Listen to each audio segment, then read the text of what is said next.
പ്രിയമുള്ളവരെ, പരിശുദ്ധ റമളാൻ നമ്മിലേക്ക് കടന്നു വരികയാണ്. റജബിനും റമളാനിനും ഇടയിൽ ഒരു മാസമുണ്ട്, ഷഅബാൻ. അധികം ആളുകളും ശ്രദ്ധിക്കാതെ പോകുന്ന ഒരു മാസമാണത്രേ ഷഅബാൻ. റജബ് പെട്ടെന്ന് ശ്രദ്ധിച്ചെന്ന് വരും, കാരണം റമളാനിൻ്റെ ഒരു വിളിയാളം. റമളാൻ എന്ന അർത്ഥത്തിൽ നമ്മൾ ശ്രദ്ധിക്കും. അതിൻ്റെ രണ്ടിൻ്റെയും ഇടയിൽ പല ആളുകളും യഗ്ഫുലുന്നാസ്, ജനങ്ങളിൽ സാധാരണ രീതിയിൽ അശ്രദ്ധരായി പോകുന്ന മാസമാണ് ഷഅബാൻ. ഷഅബാൻ മാസത്തിലാണ് നമ്മളുള്ളത്. അല്ലാഹു സുബ്ഹാനഹു വ തആല നമ്മൾ ചെയ്യുന്ന അമലുകൾ കൊല്ലത്തിൽ അള്ളാഹുവിലേക്ക് ഉയർത്തപ്പെടുന്നത് ഷഅബാൻ മാസത്തിലാണ്. അതുകൊണ്ട് ഷഅബാൻ മാസത്തെ നമ്മുടെ പൂർവികരായ ആളുകൾ വളരെ ശ്രദ്ധയോടും കരുതലോടും കൂടിയാണ് ഉപയോഗപ്പെടുത്തിയിരുന്നത്. ആ ഒരു ശ്രദ്ധയും കരുതലും സത്യവിശ്വാസികളായ നമ്മൾ ഓരോരുത്തർക്കും ഉണ്ടാവണമെന്ന് ഒരിക്കൽ കൂടി ഓർമ്മപ്പെടുത്തുകയാണ്. അള്ളാഹു തൗഫീഖ് നൽകുമാറാകട്ടെ. അതിൻ്റെ മുന്നോടിയായി, അഥവാ റമളാനിൻ്റെ മുന്നോടിയായി, നമ്മുടെ നാട്ടിലൊക്കെ സാധാരണ നനച്ചുകുളി എന്നൊക്കെ പറയുമല്ലോ, മൊത്തത്തിലൊന്ന് ക്ലീൻ ചെയ്യും. റമളാന് വേണ്ടി നമ്മളൊന്ന് ഒരുങ്ങും. ആ ഒരുക്കത്തിൻ്റെ ഭാഗമായി നമ്മൾ എല്ലാ അർത്ഥത്തിലും ഒരുങ്ങണം. ശാരീരികമായും മാനസികമായും ഈമാനികമായും ഒക്കെ ഒരുങ്ങുക എന്ന് പറഞ്ഞാൽ അവനവൻ ചെയ്യേണ്ട ഒരു കാര്യമാണ്. നമ്മൾ തയ്യാറെടുക്കണം. ആ തയ്യാറെടുപ്പിൽ നമ്മൾ എവിടെയാണ് നമുക്ക് വീഴ്ചകൾ സംഭവിക്കുന്നത്, റബ്ബുമായിട്ടുള്ള ബന്ധത്തിൽ എവിടെയാണ് വിള്ളലുണ്ടാകുന്നത്, മാതാപിതാക്കളോട് പെരുമാറുന്നിടത്ത് എവിടെയാണ് വീഴ്ചകൾ ഉണ്ടാകുന്നത്, അതൊക്കെ അങ്ങനെ തുടങ്ങി നമ്മൾ ഇടപെടുന്ന എല്ലാ മേഖലകളും സൂക്ഷ്മമായി പരിശോധിക്കാൻ കൂടിയുള്ള നാളുകളാണ് നമ്മുടെ മുന്നിലുള്ളത്. അക്കൂട്ടത്തിൽ വളരെ പ്രധാനപ്പെട്ട ഒന്നാണ് നമ്മൾ മനുഷ്യരുമായി ഇടപഴകുമ്പോൾ. ഈ മനുഷ്യർ എന്ന് പറഞ്ഞാൽ സത്യവിശ്വാസികളായ സഹോദരങ്ങളാകട്ടെ, അല്ലെങ്കിൽ ഇതര മതവിശ്വാസികളാകട്ടെ, ആരുമാകട്ടെ, മനുഷ്യരുമായി ഇടപെടുമ്പോൾ വിശ്വാസികൾ എന്ന അർത്ഥത്തിൽ പാലിക്കേണ്ട ധാരാളം കാര്യങ്ങളുണ്ട്. അത് ഓൺലൈനിലാകട്ടെ ഓഫ്ലൈനിലാകട്ടെ. ചില ആളുകളൊക്കെ വിചാരിച്ചത് ഓൺലൈനിൽ എന്തുമാകാം, ഓൺലൈനിൽ എന്തും എഴുതാം, ഓൺലൈനിൽ എന്ത് വീഡിയോയും ചെയ്യാം എന്ന ഒരു ധാരണ പൊതുവെ വർദ്ധിച്ചു വരികയാണ്. ഓൺലൈൻ എന്നോ ഓഫ്ലൈൻ എന്നോ വ്യത്യാസമില്ലാതെ വിശ്വാസികൾ എന്ന നിലക്ക് പാലിക്കേണ്ട, ശ്രദ്ധിക്കേണ്ട ചില കാര്യങ്ങളുണ്ട്. അതുമായി ബന്ധപ്പെട്ട് ചില കാര്യങ്ങൾ ശ്രദ്ധയിൽപ്പെടുത്തുകയാണ്. ഹബീബായ റസൂലുള്ളാഹി സ്വല്ലല്ലാഹു അലൈഹി വസല്ലമ ഹജ്ജത്തുൽ വിദാഇൽ, റസൂലിൻ്റെ വിശ്വവിഖ്യാതമായ ഒരു ഹ്രസ്വമായ പ്രഭാഷണമാണല്ലോ റസൂലിൻ്റെ വിടവാങ്ങൽ ഹജ്ജ് എന്ന പേരിൽ അറിയപ്പെടുന്ന ഹജ്ജത്തുൽ വിദാ. ആ ഹജ്ജത്തുൽ വിദാഇൽ റസൂൽ നടത്തിയ ഖുതുബയാണ് ഖുതുബത്തുൽ വിദാ. അത് റസൂലിൻ്റെ വിടവാങ്ങൽ പ്രഭാഷണമായിരുന്നു, ഖുതുബയായിരുന്നു. ആ ഖുതുബയിൽ വളരെ ഹ്രസ്വമായ ഒരു ഖുതുബയാണ്, മണിക്കൂറുകൾ നീണ്ടു നിൽക്കുന്ന പ്രഭാഷണമൊന്നും ആയിരുന്നില്ല. വളരെ ഹ്രസ്വമായിട്ടുള്ള ആ പ്രഭാഷണത്തിൽ അയ്യുഹന്നാസ്, അല്ലയോ മനുഷ്യരെ എന്ന് വിളിച്ചുകൊണ്ട്, സകലമാന മനുഷ്യരെയും അഭിസംബോധന ചെയ്തുകൊണ്ട് വളരെ സുപ്രധാനമായ ചില കാര്യങ്ങൾ ഹബീബ റസൂലുള്ളാഹി സ്വല്ലല്ലാഹു അലൈഹി വസല്ലമ ഊന്നി പറഞ്ഞിട്ടുണ്ട്. അതിലൊരു കാര്യം ഇങ്ങനെയാണ്. മഹാനായ അബൂ ഹുറൈറ റളിയല്ലാഹു അൻഹു ഉദ്ധരിക്കുകയാണ്. ഖാല നബി സ്വല്ലല്ലാഹു അലൈഹി വസല്ലം ഫീ ഖുതുബതിഹി യൗമൻ നഹർ ബിമിന ഫീ ഹജ്ജത്തുൽ വിദാ. ഹജ്ജത്തുൽ വിദാഇൽ മിനായിൽ വെച്ച് നടത്തിയ ഖുതുബയിൽ അല്ലാഹുവിൻ്റെ റസൂൽ പറഞ്ഞു, മനുഷ്യരെ, ഇന്ന ദിമാഅക്കും, തീർച്ചയായും നിങ്ങളുടെ ജീവൻ, നിങ്ങളുടെ രക്തം, വ അംവാലക്കും, നിങ്ങളുടെ സമ്പത്ത്, വ അറാലക്കും, നിങ്ങളുടെ ആത്മാഭിമാനം, മനുഷ്യന്റെ അന്തസ്, ഹറാമുൻ അലൈക്കും, നിങ്ങൾ അത് പവിത്രമായി സൂക്ഷിക്കണം കേട്ടോ. നമ്മൾ കാരണം ഒരാളുടെ അഭിമാനം പിച്ചു ചീന്തുന്ന, ഒരാളുടെ അന്തസ്സിന് കോട്ടം വരുന്ന ഒന്നും ഒരു വിശ്വാസിയിൽ നിന്നുണ്ടാകാൻ പാടില്ല. ഒരു മനുഷ്യന്റെയും ജാതി മത വർഗ വർണ്ണ ഭേദമില്ലാതെ ഒരു മനുഷ്യന്റെയും അന്തസ്സിനെ ക്ഷത വരുത്തുന്ന, കാരണം നമുക്ക് രണ്ട് അടി കൊണ്ടാ ചിലപ്പോൾ സഹിക്കാൻ പറ്റിയെന്ന് വരും. നമ്മുടെ പണം മോഷ്ടിച്ചാൽ ഒരുപക്ഷെ സഹിക്കാൻ പറ്റിയെന്ന് വരും. എന്തും സഹിക്കാം. ആത്മാഭിമാനത്തെ തൊട്ട് കളിച്ചാൽ അത് പലർക്കും സഹിക്കാൻ പറ്റിക്കൊള്ളുന്നില്ല. അത് അത്രമേൽ അസഹ്യമായ ഒന്നാണ്. അതുകൊണ്ട് റസൂലുള്ളാഹി സ്വല്ലല്ലാഹു അലൈഹി വസല്ലം വളരെ ഗൗരവത്തിൽ പറഞ്ഞു. 3 കാര്യങ്ങളാണ് ഈ ഹദീസിൽ പറഞ്ഞത്. ഒന്ന്, ഇന്ന ദിമാഅക്കും, നിങ്ങളുടെ രക്തം. രക്തം എന്ന് പറയുന്ന ഒരു മനുഷ്യന്റെ ജീവനാണ്. ഒരാളുടെയും രക്തം ചിന്താൻ പാടില്ല. ഒരാളെയും അന്യായമായി കൊല്ലാൻ പാടില്ല. ന്യായത്തിലുള്ള കൊല ഏത് എന്ന് ഖുർആൻ തന്നെ വ്യക്തമായി പറഞ്ഞിട്ടുണ്ട്. ഇപ്പോൾ അത് ചർച്ചക്കെടുക്കാൻ ഉദ്ദേശിക്കുന്നില്ല. അതിന് ചില വ്യവസ്ഥകളും ചില നടപടിക്രമങ്ങളും ചില എന്താ പറയാ ഭരണ സംവിധാനപരമായിട്ടുള്ള അല്ലെങ്കിൽ കോർട്ടുമായി ബന്ധപ്പെട്ടുള്ള ചില നിയമങ്ങളൊക്കെ ഉണ്ട്. അത് മാറ്റിവെച്ചാൽ അന്യായമായ കൊലകളുണ്ടല്ലോ, കൊലപാതകങ്ങൾ, ഒരു മനുഷ്യനെയും കൊല്ലാൻ പാടില്ല. ഇന്ന ദിമാഅക്കും, ആദ്യമായി പറഞ്ഞത് അതാണ്.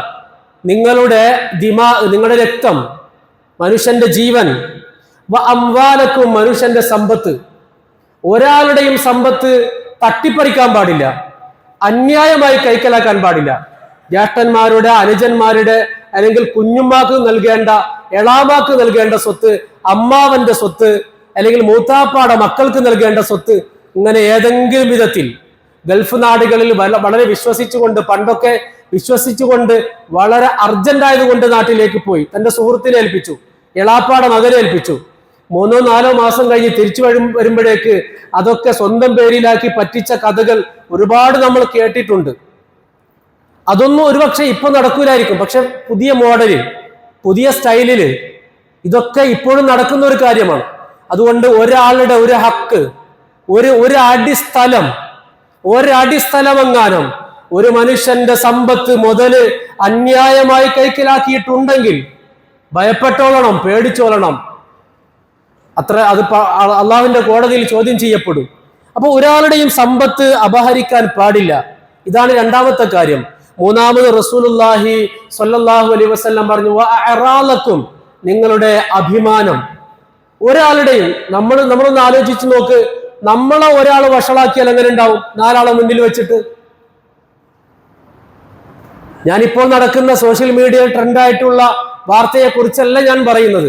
അതെന്റെ വിഷയത്തിൽപ്പെട്ടതല്ല. അതിന്റെ ശരിയും തെറ്റുമൊക്കെ അതുമായി ബന്ധപ്പെട്ട ആളുകൾ തീരുമാനിക്കട്ടെ. നിങ്ങൾക്ക് വ്യത്യസ്തമായ വീക്ഷണങ്ങളൊക്കെ ഉണ്ടാകാം. പക്ഷേ ഞാൻ കാരണം സാധാരണ സോഷ്യൽ മീഡിയകളിൽ ഒരു നിയന്ത്രണവുമില്ലാത്ത വിധം എന്തും എഴുതി വിടാം, എന്ത് കമന്റും എഴുതാം. ആ നാമങ്ങൾ, പേരുകൾ നമ്മൾ പരിശോധിച്ചാൽ എത്രയോ മുസ്ലിം നാമധാരികൾ. ഇവരേത് പാഠശാലയിൽ നിന്ന് ഇറങ്ങിയവരാണ്, ഏത് മദ്രസയിൽ നിന്ന് പഠിച്ചവരാണ്. വിയോജിപ്പുകളാകാം, വിമർശനങ്ങളാകാം. പക്ഷെ അശ്ലീലങ്ങള്, ആഭാസങ്ങള്, വൃത്തികേടുകള് എങ്ങനെ ഒരു മനുഷ്യന് പറയാൻ കഴിയും? എങ്ങനെ ഒരു വിശ്വാസിക്ക് എഴുതാൻ കഴിയും? ഒരു മൊബൈല് കയ്യിൽ കിട്ടിയാൽ എന്തും എഴുതാം എന്നാണ് പലരൊക്കെ ധരിച്ചു വശായിട്ടുള്ളത്. ഒരാളെയും വഷളാക്കാൻ പാടില്ല. മക്കം ഫതഹ് ഉണ്ടായല്ലോ, മക്കാ വിജയം. റസൂലുള്ളാഹി സ്വല്ലല്ലാഹു അലൈഹി വസല്ലം ജനിച്ചു വളർന്ന നാട്ടിൽ നിൽക്കാൻ സമ്മതിച്ചില്ല. അവസാനം മക്കയിൽ നിന്ന് മദീനയിലേക്ക് പലായനം ചെയ്യേണ്ടി വന്നു. 8 വർഷങ്ങൾക്ക് ശേഷമാണ് ഹബീബായ റസൂലുള്ളാഹി സ്വല്ലല്ലാഹു അലൈഹി വസല്ലം ജനിച്ച നാട്ടിലേക്ക് തിരിച്ചു വരുന്നത്. എന്തിന്? മക്ക ജയിച്ചടക്കുന്നത്. ഒരു തുള്ളി രക്തം പോലും ചിന്താതെയാണ് മക്കാ വിജയം ഉണ്ടായത്. ഞാൻ പറഞ്ഞു വരുന്നത് അതല്ല. ആ മക്കാ വിജയത്തിന്റെ ഘട്ടത്തിൽ ഒരു സംഭവം ഉണ്ടായി. കഅബയുടെ താക്കോൽ റസൂലിന്റെ കയ്യിലെത്തി. വലിയ ചരിത്രമാണ്. റസൂലിന്റെ കയ്യിലെത്തി. റസൂൽ സ്വല്ലല്ലാഹു അലൈഹി വസല്ലം ഈ കഅബയുടെ താക്കോൽ ആരെ കരങ്ങളിൽ ഏൽപ്പിക്കും? പല സഹാബികളും ആകാംക്ഷയോടുകൂടി കാത്തു നിൽക്കുകയാണ്. പക്ഷെ അവിടെ മാറി നിൽക്കുന്നുണ്ട് ഒരു മനുഷ്യൻ. ഉസ്മാൻ ഇബ്നു ത്വൽഹ എന്നാണ് അദ്ദേഹത്തിന്റെ പേര്. അദ്ദേഹം പിന്നീടാണ് ഇസ്ലാം സ്വീകരിക്കുന്നത്. ആ ഉസ്മാൻ ഇബ്നു ത്വൽഹ ആരാണെന്ന് അറിയുമോ? മുമ്പ് റസൂൽ ആ താക്കോലെന്ന് ചോദിച്ചപ്പോ തൊടാൻ പോലും കൊടുത്തില്ല ഉസ്മാൻ ഇബ്നു ത്വൽഹ. അദ്ദേഹമാണ് കഅബയുടെ താക്കോൽ സൂക്ഷിപ്പുകാരൻ. ആ താക്കോലെന്ന് തൊടാൻ പോലും സമ്മതിച്ചില്ല ഉസ്മാൻ ഇബ്നു ത്വൽഹ. ഇപ്പൊ താക്കോല് റസൂലിന്റെ കയ്യിലാ. ഇനി ഇത് ആരെ സൂക്ഷിക്കാൻ ഏൽപ്പിക്കും? സഹാബികൾ ആകാംക്ഷയോടുകൂടി നിൽക്കുമ്പോ റസൂൽ ഇങ്ങനെ നോക്കുകയാണ്, ഇവിടെ എങ്ങാനും ഉസ്മാൻ ഇബ്നു ത്വൽഹ ഉണ്ടോ?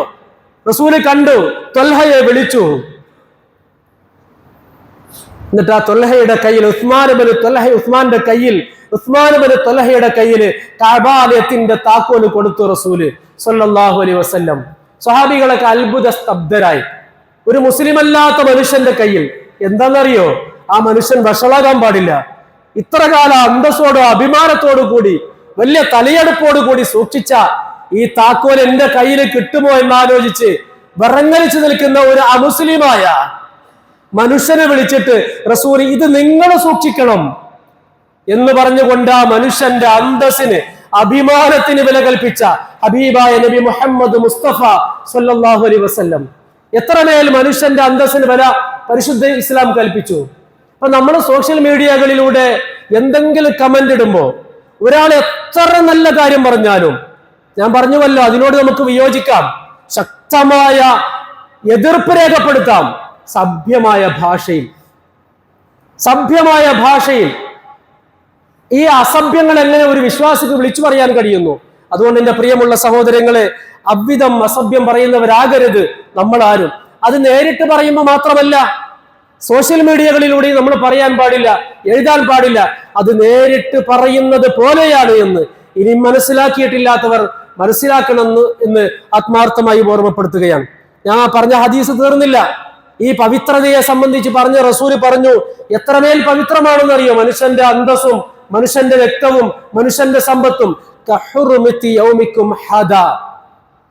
ഈ ദിവസത്തിന് പവിത്രതയുള്ളത് പോലെ ഈ പെരുന്നാൾ ദിവസമുണ്ടല്ലോ, ഹജ്ജത്തുൽ വിദായില്, ഈ പെരുന്നാൾ ദിവസത്തിന് എത്ര പവിത്രതയുണ്ടോ അതുപോലെ പവിത്രമാണ്. ഫീ ഷഹരിക്കും ഹാദാ, ഈ മാസത്തിന്റെ പവിത്രതയുണ്ടല്ലോ, അതേതാ മാസം? ദുൽഹജ്ജ് മാസമാണ്. ദുൽഹജ്ജ് മാസത്തിന്റെ പവിത്രത പോലെയാണ് അതിന്റെ പവിത്രത. ഫീ ബലദിക്കും ഹാദാ, തീർന്നില്ല, ഈ നാടിന്റെ പവിത്രത പോലെയാണ്. ഈ നാടുണ്ടല്ലോ, മക്ക എന്ന് പറയുന്ന പ്രദേശം, വത്തീനി വസ്സൈത്തൂൻ വഖൂരി സീനീൻ വഹാദൽ ബലദിൽ അമീൻ എന്ന് പരിശുദ്ധ ഖുർആൻ വിശേഷിപ്പിച്ച നിർഭയത്വമുള്ള ആ നാട്, ആ നാടിന് എത്രമേൽ പവിത്രത ഓരോ വിശ്വാസികളും നൽകുന്നുണ്ടോ അത്രമേൽ പ്രധാനപ്പെട്ടതാണ് മനുഷ്യന്റെ ജീവനും മനുഷ്യന്റെ സമ്പത്തും മനുഷ്യന്റെ അഭിമാനവും എന്ന് ഹബീബായ നബി മുഹമ്മദ് മുസ്തഫ സ്വല്ലല്ലാഹു അലൈഹി വസല്ലം. അതുകൊണ്ട് ഞാനും നിങ്ങളും തീരുമാനിക്കണം. ഞാൻ ആദ്യം തീരുമാനിക്കണം, എന്റെ നാവ് കൊണ്ട്, എന്റെ വിരൽ തുമ്പ് കൊണ്ട് ഒരു മനുഷ്യന്റെ അഭിമാനത്തെ ക്ഷതപ്പെടുത്തുന്ന ഒന്നും സംഭവിക്കുകയില്ല എന്ന് നമുക്ക് തീരുമാനിക്കാൻ കഴിയണം. ഈ ശഅബാൻ മാസത്തിൽ, ഈ പരിശുദ്ധ റമളാനിനെ വരവേൽക്കുന്ന ഈ ഘട്ടത്തിൽ.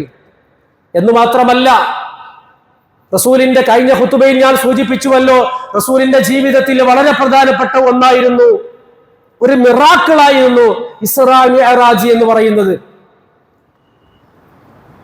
ആ ഇസ്രാ മിഅ്റാജ് യാത്രയിൽ അള്ളാഹുവിന്റെ റസൂൽ ഒരുപാട് കാഴ്ചകൾ കണ്ടു.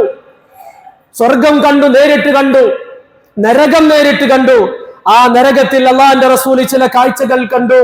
ആ കാഴ്ചകൾ ഇങ്ങനെയാണ്. റസൂലുള്ളാഹി സ്വല്ലല്ലാഹു അലൈഹി വസല്ലം പറയുന്നു, ലമ്മാ ഉരിജ ബി, അങ്ങനെ എന്നെ പിന്നെയും ഇങ്ങനെ ഉയർത്തപ്പെട്ടപ്പോൾ, മറർതു ബിഖൗമിൻ, ഞാൻ ഒരു കൂട്ടം ആളുകളിലൂടെ നടന്നു പോവുകയാണ്. ഒരു കൂട്ടം ആളുകളെ ഞാൻ കണ്ടു. ലഹും അൽഫാറും മിൻ നുഹാസ്, അവർക്ക് ചെമ്പിന്റെ നഖങ്ങളുണ്ട്. ചെമ്പിന്റെ നഖങ്ങളുള്ള ഒരു പറ്റം മനുഷ്യർ. എന്നിട്ടോ യഖ്മിസൂന വുജൂഹഹും വസുദൂറഹും, അവർ അവരുടെ മുഖങ്ങളും മാറിടങ്ങളും മാന്തിപ്പൊളിക്കുകയാണ്. ഈ നഖങ്ങൾ കൊണ്ട്, ചെമ്പിന്റെ നഖങ്ങൾ കൊണ്ട് സ്വന്തം മുഖങ്ങളും മാറിടങ്ങളും അവർ ഇങ്ങനെ മാന്തിപ്പൊളിക്കുകയാണ്. ഫഖുൽതു, അപ്പോൾ ഞാൻ ചോദിച്ചു, മൻ ഹൗലായി യാ ജിബ്രീൽ, അല്ലയോ ജിബ്രീലെ, ആരാണിവർ? ഈ അത്ഭുതകരമായ കാഴ്ച കണ്ടപ്പോ എന്നെ കൊണ്ടുപോകുന്ന ജിബ്രീലിനോട് ഞാൻ ചോദിച്ചു, മൻ ഹൗലായി യാ ജിബ്രീൽ, ജിബ്രീലെ ആരാണിവര്? കാലാപ്പ് ജിബ്രീൽ പറഞ്ഞു, ഹൗലാഇല്ലദീന യഅകുലൂന യഅകുലൂന ലുഹൂമന്നാസ്. ജിബ്രീൽ അലൈഹിസ്സലാം അഷ്റഫുൽ ഖൽഖിന് പറഞ്ഞു കൊടുക്കുകയാണ്, നബിയെ, ഇത് ജനങ്ങളുടെ പച്ചയായ മാംസം കൊത്തി വലിച്ചവരാണ്. ലുഹൂമന്നാസ് വിശ്വാസികളുടേതല്ല, അന്നാസ് മനുഷ്യരെന്നാണ് റസൂൽ പറഞ്ഞത്. വിശ്വാസികളോട് മാത്രമല്ല മനുഷ്യന് നമുക്ക് ബാധ്യത, അത് മനുഷ്യരോടാണ്. അതിന്റെ അപ്പുറത്ത് പ്രകൃതിയോടും പറവകളോടും പ്രാണികളോടൊക്കെ ഉണ്ടെന്നുള്ളത് മറ്റൊരു വിഷയം. മനുഷ്യരെ എടുത്താൽ സകല മനുഷ്യരോടും അന്തസ്സോടുകൂടി പെരുമാറൽ വിശ്വാസികളുടെ വിശ്വാസപരമായ ബാധ്യതയാണ്. യഅകുലൂന ലുഹൂമന്നാസ്, ജനങ്ങളുടെ പച്ച ഇറച്ചി തിന്നുന്നില്ലേ? സോഷ്യൽ മീഡിയയിൽ കൂടി തിന്നാമെന്ന് ആരാ ലൈസൻസ് തന്നത്? എന്ന് മാത്രമല്ല വയഖഊന ഫീ അഅറാദിഹിം, അവർ ഈ മനുഷ്യന്മാരുടെ അഭിമാനം പിച്ചു ചീന്തിയവരാണ്.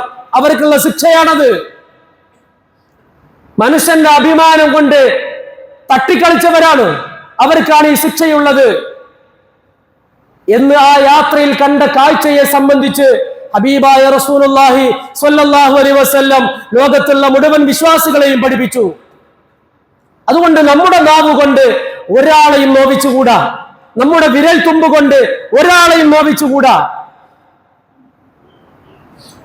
പരിശുദ്ധ ഖുർആനിലേക്ക് വന്നാൽ, ഞാനിവിടെ തുടക്കത്തിൽ ഓതി വെച്ചില്ലേ സൂറത്ത് ഹുജറാത്തിലെ ഒരു ആയത്ത്, അതൊന്ന് ശ്രദ്ധിക്കണേ. യാ അയ്യുഹല്ലദീന ആമനു, അല്ലയോ വിശ്വാസികളെ, അല്ലയോ സത്യവിശ്വാസികളെ, ലാ യസ്ഖർ ഖൗമുൻ മിൻ ഖൗമിൻ, ആരും ആരെയും പരിഹസിക്കരുത് കേട്ടോ. ഒരാളും ഒരാളെയും പരിഹസിക്കരുത് കേട്ടോ. ഖുർആൻ പറയാ അസാ അയ്യകൂനു ഖൈറൻ മിൻഹും, അസാ അയ്യകൂനു ഖൈറൻ മിൻഹും. ഈ പരിഹസിക്കപ്പെട്ട ആളുകളുണ്ടല്ലോ, അവർ ഒരുപക്ഷെ ഈ പരിഹസിക്കുന്നവരെക്കാൾ നല്ലവരായേക്കാം. നിങ്ങൾക്ക് എന്താ അർഹതയാവുള്ള പരിഹസിക്കാൻ? നമ്മൾ അങ്ങനെ പരിഹസിക്കും ഒരു മനുഷ്യന്, അവന്റെ നടത്തം അത്ര ശരിയല്ല, ആ നടത്തം പറഞ്ഞ് തമാശിക്കുക, അവന്റെ സംസാരം പറഞ്ഞ് കളിയാക്കുക, അവന്റെ മുടിയുടെ കോലം കണ്ടില്ലേ, അത് ആ നാലാളെ മുന്നിൽ പറയുക. ഫേസ്ബുക്കിലും ഇൻസ്റ്റയിലും വാട്സിപ്പിലൊക്കെ റീച്ച് കിട്ടാനും അതുവഴി കാശുണ്ടാക്കാനും വേണ്ടി വല്ലവന്റെയും സംസാരത്തെ, വല്ലവന്റെയും സമീപനത്തെ മോശമായി ചിത്രീകരിക്കുക. അത് പരിഹാസമല്ലേ? ലാ യസ്ഖർ ഖൗമുൻ മിൻ ഖൗമിൻ, ഒരു കൂട്ടരും വേറെ ഒരു കൂട്ടരെയും പരിഹസിക്കരുത് കേട്ടോ. പരിശുദ്ധ ഖുർആനാ പറയുന്നത്. തീർന്നില്ല, വലാ നിസാഉം മിൻ നിസാഇൻ, സ്ത്രീകൾ മറ്റൊരു സ്ത്രീയെയും പരിഹസിക്കാൻ പാടില്ല. ഈ കൗമൻ എന്ന് പറഞ്ഞുകൊണ്ട് അത് ആണുങ്ങൾക്ക് മാത്രം ബാധകമായതാണ് എന്ന് ഇനി ഭാവിയിൽ ആരും വിചാരിക്കണ്ട എന്ന് കരുതിക്കൊണ്ടാകാം സ്ത്രീകളെ പ്രത്യേകം എടുത്തു പറഞ്ഞു പടച്ചു തമ്പുരാൻ. എന്ന് മാത്രമല്ല മുഫസ്സിറുകൾ പറഞ്ഞു, സ്ത്രീകൾക്ക് ഈ പരിഹാസം ഒരൽപ്പം കൂടുതലാകാനും സാധ്യതയുണ്ട്. അല്ലാഹു ആലം. അതുകൊണ്ട് സ്ത്രീകളെ പുരുഷന്മാർ എന്ന് വാക്കേ ഉപയോഗിച്ചിട്ടില്ല, സ്ത്രീകളെ പ്രത്യേകം പറഞ്ഞു. വലാ നിസാഉം മിൻ നിസാഇൻ, സ്ത്രീകളാരും മറ്റൊരു സ്ത്രീകളെയും പരിഹസിക്കരുത് കേട്ടോ. ആർക്കും ആരെയും പരിഹസിക്കാൻ അർഹതയില്ല, അവകാശമില്ല. പടച്ചോൻ അതിനുള്ള സ്വാതന്ത്ര്യം തന്നിട്ടില്ല. പരലോകത്തെത്തുമ്പോ റസൂലുള്ളാഹി സ്വല്ലല്ലാഹു അലൈഹി വസല്ലം സഹാബ കിറാമിനോട് ഒരിക്കൽ ചോദ്യം ചോദിച്ചു, സഹാബത്തെ മനിൽ മുഫ്ലിസ്, ഈ മുഫ്ലിസ് ആരാണെന്ന് അറിയോന്ന് ചോദിച്ചു. മുഫ്ലിസ് എന്ന് പറഞ്ഞാൽ പാപ്പരായ ആള്, എല്ലാം തുലഞ്ഞു പോയാണ്, ഗൾഫിൽ നിന്ന് വന്നു, വലിയ പെട്ടിയും പാണ്ടൊക്കെ ആയിട്ട് മൂപ്പരവിടുന്ന് പുറപ്പെട്ടത്. ഇവിടെ ഒന്ന് തുറന്നു നോക്കുമ്പോ പെട്ടിയിലൊന്നുമില്ല, കാലിയാണ്, എല്ലാം നഷ്ടപ്പെട്ടു. അയാളെ ഭാഷാപരമായിട്ട് മുഫ്ലിസ് എന്ന് പറയാം. സഹാബത്തിനോട് റസൂല് ചോദിച്ചു, മനിൽ മുഫ്ലിസ്, അത്തദറൂന മനിൽ മുഫ്ലിസ്, നിങ്ങൾക്ക് മുഫ്ലിസ് ആരാണെന്നറിയുമോ? മഹാന്മാരായ സഹാബത്ത് പറഞ്ഞു, അൽ മുഫ്ലിസു ഫീനാ മല്ലാ ദിർഹമ വലാ ദീനാർ. ഞങ്ങളെ കൂട്ട് ഞങ്ങൾ മനസ്സിലാക്കിയ മുഫ്ലിസ് എന്ന് പറഞ്ഞാൽ പൈസ ഇല്ലാത്തവനാണ്, പണമില്ലാത്തവനാണ്, ദീനാറും ദിർഹമും ഒന്നുമില്ലാത്തവനാണ്. അവനല്ലേ പാവപ്പെട്ടവൻ? ശരിയല്ലേ? സ്വഹാബികൾക്ക് അറിയുന്നവരെ അത് അവർ പറഞ്ഞു. റസൂൽ പറഞ്ഞു, എന്നാലേ അവരൊന്നുമല്ല യഥാർത്ഥ മുഫ്ലിസ്. എന്നിട്ട് വിശദീകരിക്കുക, റസൂൽ സല്ലല്ലാഹു അലൈഹി വസല്ലം പറഞ്ഞു, മുഫ്ലിസ് എന്ന് പറഞ്ഞാൽ ഒരാൾ കുറെ നിസ്കരിച്ചിട്ടുണ്ട്, നോമ്പുണ്ട്, സക്കാത്ത് ഉണ്ട്, സൽക്കർമ്മങ്ങൾ ഒരുപാട് ചെയ്തു, പക്ഷേ അയാൾ പരലോകത്തെത്തിയപ്പോ അയാളുടെ നന്മകൾ മറ്റുള്ളവർക്ക് വീതിക്കപ്പെടുകയാണ്. എന്താ കാരണം? അത് ശതമഹാദ, അയാളെ ചീത്ത പറഞ്ഞിട്ടുണ്ട്, ഇവനെ പരിഹസിച്ചിട്ടുണ്ട്, അവനെ ഉപദ്രവിച്ചിട്ടുണ്ട്, അവന്റെ അഭിമാനം ക്ഷതപ്പെടുത്തിയിട്ടുണ്ട്. അങ്ങനെ മുഴുവൻ അമലുകളും കഷ്ടപ്പെട്ട് ചെയ്ത അമലുകളൊക്കെ പരലോകത്തെത്തുമ്പോൾ മറ്റുള്ളവർക്ക് വീതിക്കപ്പെടുന്ന സാഹചര്യത്തെ കുറിച്ച് ആലോചിച്ചു നോക്കൂ. അവരിൽ ഏറ്റവും പാപ്പരായ ആള് എന്ന് റസൂലുള്ളാഹി സ്വല്ലല്ലാഹു അലൈഹി വസല്ലം പഠിപ്പിക്കുക. നമ്മുടെ അക്കൗണ്ട് ഉണ്ടല്ലോ, നമ്മുടെ അക്കൗണ്ടിൽ കാശുണ്ടോ എന്ന് എപ്പോഴും ചെക്ക് ചെയ്യാറില്ലേ? എല്ലാ ദിവസവും രാവിലെ ആവുമ്പോ ഒന്ന് ഗൂഗിൾ പേയിൽ കയറിയിട്ട് നോക്കുക, അത് കറക്റ്റ് തന്നെ അല്ലേ? മാലിങ്ങനെ എണ്ണി നോക്കാറില്ലേ? അത് എങ്ങാനും വല്ല കമ്പനിയും അതങ്ങനെ മോഷ്ടിച്ചിട്ടുണ്ടോ? ഉണ്ടെങ്കിൽ ഉടനെ നമ്മൾ കേസുമായിട്ട് പോകണം. എന്നാ നമ്മൾ ചെയ്യുന്ന അമലില്ലേ, സൽക്കർമ്മങ്ങള്, ഈ നിസ്കാരം, നോമ്പ്, സക്കാത്ത്, ദിക്റുകള്, മറ്റ് സാമൂഹിക പ്രവർത്തനങ്ങള്, ഇതൊക്കെ ചെയ്യുമ്പോ എന്റെ അക്കൗണ്ടിൽ നിന്നെങ്ങാനും ഈ അമല് വല്ലവന്റെയും അക്കൗണ്ടിലേക്ക് പോകുന്നുണ്ടോ എന്ന പരിശോധനയുണ്ടോ നമുക്ക്? ഞാൻ ആരെങ്കിലും ഗീബത്ത് പറഞ്ഞു പഠിച്ചത് ഇന്ന്, ഞാൻ ആരെങ്കിലും പരിഹസിച്ച അത്രയും എമൗണ്ട് പോയി, അത്രയും എമൗണ്ട് നിന്റെ അക്കൗണ്ടിൽ നിന്ന് ട്രാൻസ്ഫർ ആയി, അറിയുന്നില്ല. എന്നിട്ട് പരലോകത്തെത്തുമ്പോ ഒന്നുമില്ലാതെ കൈമലർത്തുന്നവനാണ് ഏറ്റവും വലിയ പാപ്പരായവൻ എന്ന് ഹബീബായ റസൂലുള്ളാഹി സ്വല്ലല്ലാഹു അലൈഹി വസല്ലം. എന്തൊരു ഗതികേടായിരിക്കില്ലേ അത്? അതുകൊണ്ട് പ്രിയമുള്ള മുഅ്മിനീങ്ങളെ ശ്രദ്ധിക്കുക, സൂക്ഷിക്കുക, നന്നായി ശ്രദ്ധിക്കുക. ഒരു കാരണവശാലും നമ്മിൽ നിന്ന് അങ്ങനെ സംഭവിക്കാൻ പാടില്ല. അതുകൊണ്ട് വലാ നിസാഉം മിൻ നിസായിൻ, പെണ്ണുങ്ങള്, സ്ത്രീകളെ, ഒരു സ്ത്രീയെയും നിങ്ങൾ പരിഹസിച്ചുകൂടാ. തീർന്നില്ല, പിന്നെ ഖുർആൻ പറഞ്ഞു വലാ തൽമിസു അൻഫുസക്കും, നിങ്ങൾ പരസ്പരം അവഹേളിക്കരുത് കേട്ടോ. നേരത്തെ ഞാൻ പറഞ്ഞല്ലോ, ഒരാളെയും വഷളാക്കരുത്, അപമാനിക്കരുത് കേട്ടോ. പരിശുദ്ധ ഖുർആൻ. ബിലാൽ റളിയല്ലാഹു അൻഹു അറിയില്ലേ? ബിലാലുൽ മുഅദ്ദിൻ, റസൂലിന്റെ പള്ളിയിലെ ബാങ്കുകാരൻ ബിലാലുൽ മുഅദ്ദിൻ. ബിലാൽ റളിയല്ലാഹു അൻഹു കറുത്തവനാണ്, ആഫ്രിക്കക്കാരനാണ്, എത്യോപ്യക്കാരനാണ്, കരിക്കട്ട പോലെ കറുത്തവനാണ് ബിലാൽ. ബിലാൽ റളിയല്ലാഹു അൻഹു അബൂദർ തങ്ങളും തമ്മിൽ ചെറിയൊരു വഴക്കുണ്ടായി. മനുഷ്യന്മാരാണല്ലോ ഇസ്ലാമിന്റെ ആദ്യകാലത്ത്, പടിപടിയായ തർബിയത്ത് അവർക്ക് കിട്ടിയത്.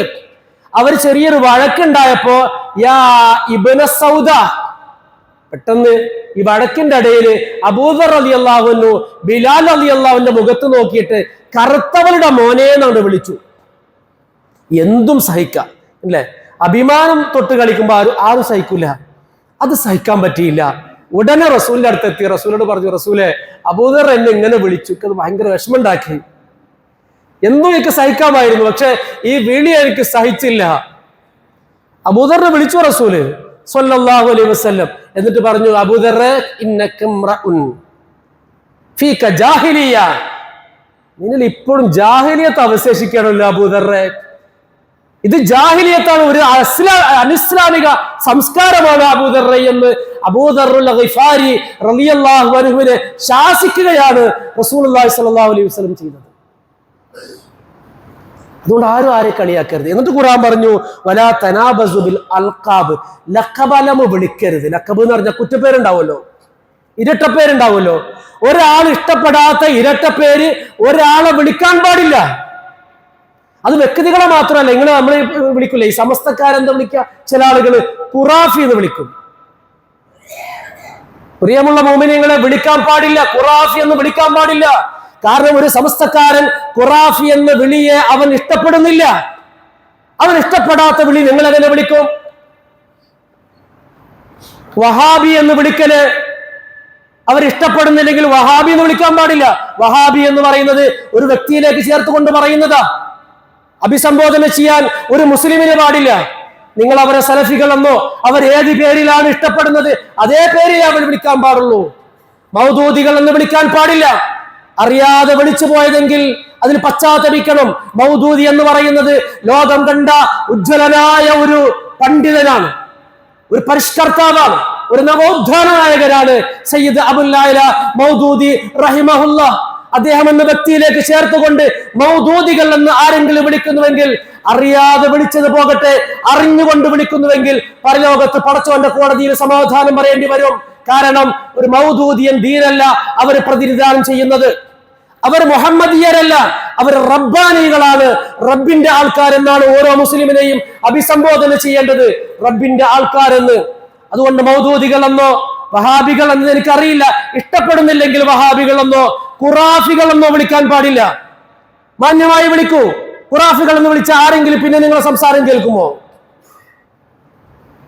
അതുകൊണ്ട് മാന്യമായി സംഘടനകളാണെങ്കിലും വ്യക്തികളാണെങ്കിലും കുറ്റപ്പേരുകളും ഇരട്ടപ്പേരുകളും ഇഷ്ടപ്പെടാത്ത പേരുകളും ഒരാൾ ഇഷ്ടപ്പെടാത്ത ചില ഇരട്ടപ്പേരുകൾ അവരുടെ എന്താ പറയാ, അതങ്ങനെ പേരായി മാറിയിട്ടുണ്ടാവും. അത് കുഴപ്പമില്ല. അതിലാണ് പിന്നീട് അവർ അറിയപ്പെടുക. അവരങ്ങനെ ഫേമസ് ആയി. അവരും അങ്ങനെ പറയൂ ചിലപ്പോ. അങ്ങനെയുള്ള പേരുകളല്ലേ ഞാൻ പറയുന്നത്. ഒരാൾ ഇഷ്ടപ്പെടാത്ത പേര് ഖുർആൻ പറയാ, വലാ തനാബസു ബിൽ അൽഖാബ്. അൽഖാബ് കൊണ്ട് നിങ്ങൾ അഭിസംബോധന ചെയ്യരുത്, കുറ്റപ്പേര് വിളിക്കരുത്. ഒരാൾ ഇഷ്ടപ്പെടാത്ത, നിങ്ങളെ നോക്ക്, ജൂതന്മാരെയും ക്രിസ്ത്യാനികളെയും, ജൂതന്മാരിൽ ശിർക്കുണ്ട് എന്നല്ലേ നമ്മൾ വിശ്വസിക്കുന്നത്? ജൂതന്മാർ അള്ളാഹുക്ക് മകനുണ്ടെന്ന് പറഞ്ഞവരാണ്, അത് ശിർക്കാണ്. ക്രിസ്ത്യാനികളും അള്ളാഹുവിന് പുത്രനുണ്ടെന്ന് പറഞ്ഞവരാണ്, അത് ശിർക്കാണ്. പക്ഷേ പരിശുദ്ധ ഖുർആൻ ഒരിടത്തും ജൂതന്മാരെയോ ക്രിസ്ത്യാനികളെയോ മുശ്രിക്ക് എന്ന് അഭിസംബോധന ചെയ്തിട്ടില്ല, ശിർക്കന്മാർ എന്ന് അഭിസംബോധന ചെയ്തിട്ടില്ല. അവരെയൊക്കെ കാരണം അവരത് അംഗീകരിക്കുന്നില്ല. അതേ സ്ഥാനത്ത് മക്കയിലെ മുശ്രിക്കുകൾ എന്ന് വിളിച്ചിട്ടുണ്ട്. കാരണം അത് അവർ അംഗീകരിക്കുന്നവരും അതിൽ അഭിമാനം കൊള്ളുന്നവരുമാണ്. നേരെ മറിച്ച് ജൂതന്മാരെയും ക്രിസ്ത്യാനികളെയും പരിശുദ്ധ ഖുർആൻ വിളിച്ചത് യാ അഹ്ലൽ കിതാബ്, അല്ലയോ വേദക്കാരെ എന്നാണ്. എന്തേ ഖുർആൻ അവരെ മുശ്രിക്ക് എന്ന് വിളിച്ചാൽ? അല്ലയോ അഹ്ലു കിതാബുകാരെ, വേദത്തിന്റെ ആളുകളെ എന്നാണ് ഖുർആൻ വിളിച്ചത്. അല്ലദീന ഊത്തുൽ കിതാബ് എന്നും വിളിച്ചു. അതിന്റെയും അർത്ഥം വേദക്കാർ എന്ന് തന്നെയാണ്. അതുകൊണ്ട് അങ്ങനെ പോലും വിളിക്കാൻ പാടില്ല. ഒരാൾ ഇഷ്ടപ്പെടാത്ത, ഞാൻ പറയുന്നു, ഇനി ഇസ്ലാമിന്റെ ശത്രുപക്ഷത്ത് നിൽക്കുന്ന ആളുകൾ അവരിഷ്ടപ്പെടാത്ത പേരിൽ അവരെ അഭിസംബോധന ചെയ്യൽ ഒരു വിശ്വാസിക്ക് പാടുള്ളതല്ല. നമുക്ക് ചില ചിട്ടവട്ടങ്ങളും നിയമങ്ങളൊക്കെ ഇല്ലേ? നമുക്ക് അള്ളാഹുവിന്റെ കിതാബില്ലേ? റസൂലിന്റെ അധ്യാപനങ്ങളില്ലേ? അത് മഹാന്മാരായ സഹാബത്ത് പകർന്നു തന്നിട്ടില്ലേ? അതുകൊണ്ട് ഇത്തരം കാര്യങ്ങൾ നമ്മുടെ ജീവിതത്തിൽ സൂക്ഷിക്കുക. പ്രത്യേകിച്ച് സോഷ്യൽ മീഡിയ തരംഗമായിട്ടുള്ള ഈ കാലത്ത് എന്തെങ്കിലും റീച്ച് കിട്ടാനോ മറ്റോ വേണ്ടി ആരുടെയും അഭിമാനത്തെയും അന്തസ്സിനെയും ക്ഷതപ്പെടുത്തുന്ന രീതിയിൽ ചെയ്യാതിരിക്കണമെന്ന് കൂടി ഈ സന്ദർഭത്തിൽ എന്റെ പ്രിയപ്പെട്ട മുഅ്മിനീങ്ങളോടും മുഅ്മിനാത്തുകളോടും വളരെ ആത്മാർത്ഥമായി വസിയത്ത് ചെയ്യുകയാണ്. റബ്ബ് സുബ്ഹാനഹു വ തആല നമ്മുടെ ജുമുഅയെ സ്വീകരിക്കുമാറാകട്ടെ. അള്ളാഹുവിന്റെ കലാം കേൾക്കുവാനും അള്ളാഹുവിന്റെ ഹദീസിന്റെ അധ്യാപനങ്ങൾ അനുസരിച്ച് ജീവിക്കുവാനും ഒക്കെ അള്ളാഹു സുബ്ഹാനഹു വ തആല നമുക്ക് തൗഫീഖ് നൽകുമാറാകട്ടെ. അള്ളാഹുവേ, ഞങ്ങളുടെ ജുമുഅ നീ സ്വീകരിക്കണേ. അള്ളാഹുവേ, ഞങ്ങളുടെ നാട്ടില് സന്തോഷവും സമാധാനവും നൽകണേ തമ്പുരാനെ. മതങ്ങൾക്കിടയിൽ, പാർട്ടികൾക്കിടയിൽ ആരെല്ലാം ഛിദ്രതകളും ഭിന്നിപ്പുകളും സംഘടനകൾക്കിടയിലും എല്ലാം ഉണ്ടാക്കാൻ ശ്രമിക്കുന്നുവെങ്കിൽ അത്തരം കുതന്ത്രങ്ങളോ ഒക്കെ നീ പരാജയപ്പെടുത്തണേ റഹ്മാനെ. അള്ളാഹുവേ, നാടിന്റെ സൗഹൃദം തകർക്കുന്ന ഒന്നും സംഭവിക്കാതെ കാത്തു സൂക്ഷിക്കാൻ വിശ്വാസികളായ ഞങ്ങൾക്ക് നീ കരുത്തും അറിവും നീ പ്രദാനം ചെയ്യണേ തമ്പുരാനെ. വൽഹംദുലില്ലാഹി റബ്ബിൽ ആലമീൻ.